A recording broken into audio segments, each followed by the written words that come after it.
महाराष्ट्र प्रदेश राष्ट्रवादी काँग्रेस पक्षाच्या वतीने सरकारच्या विरोधात परिवर्तन निर्धार यात्रेचे आयोजन शुक्रवार दिनांक 11 जानेवारी 2019 रोजी सायंकाळी ठीक 4 वाजता टिळक चौक कर्जत येथे सर्व कार्यकर्त्यांनी अवश्य उपस्थित राहावे। निमंत्रक नोमान नजे, रायगड जिल्हा उपाध्यक्ष राष्ट्रवादी युवक काँग्रेस।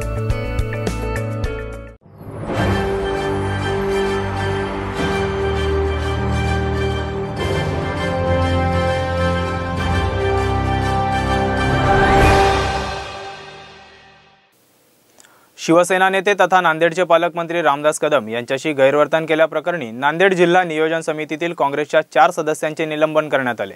नांदेडचे पालकमंत्री रामदास कदम यांनी ही कारवाई केली। गेल्या ऑक्टोबर महिन्यात नांदेडमध्ये झालेल्या नियोजन समितीच्या बैठकीत 4 सदस्यांनी गोंधळ घालत रामदास कदम यांच्याशी वाद घातला होता। गोंधळ घालणाऱ्या संजय बेळगे, मनोहर शिंदे, बापूराव गजभारे आणि प्रकाश देशमुख या सदस्यांना आता निलंबित करण्यात आले।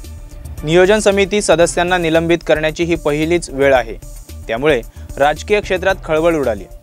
गजभारे हे नांदेड महापालिकेत नगरसेवक आहेत। संजय बेळगे, शिंदे आणि देशमुख हे तिघे जिल्हा परिषद सदस्य आहेत। चौघेही काँग्रेसचे सदस्य आहेत। माजी मुख्यमंत्री अशोक चव्हाण यांच्या वाढदिवसाचा अभिनंदनाचा ठराव नियोजन समितीच्या बैठकीत घ्यावा असा या चौघांचा आग्रह होता, त्याकडे कदम यांनी बैठकीत दुर्लक्ष केले होते। दुसरा विषय कदम यांनी पुकारल्यानंतर या सदस्यांनी घोषणाबाजी केली, मात्र कदम यांनी त्यास दाद दिली नाही। त्यानंतर 15 मिनिटांतच ही बैठक गुंडाळली आणि रामदास कदम यांनी या चौघांना निलंबित करण्याची घोषणा त्यावेळी केली। बैठक संपल्यानंतरही काँग्रेसचे सदस्य यावर आक्रमक झाले। त्यांनी निलंबित करण्याचा अधिकार पालकमंत्र्यांना नसल्याचा युक्तिवाद केला, पण कदम हे ठाम राहिले आणि त्यांनी कारवाई केली।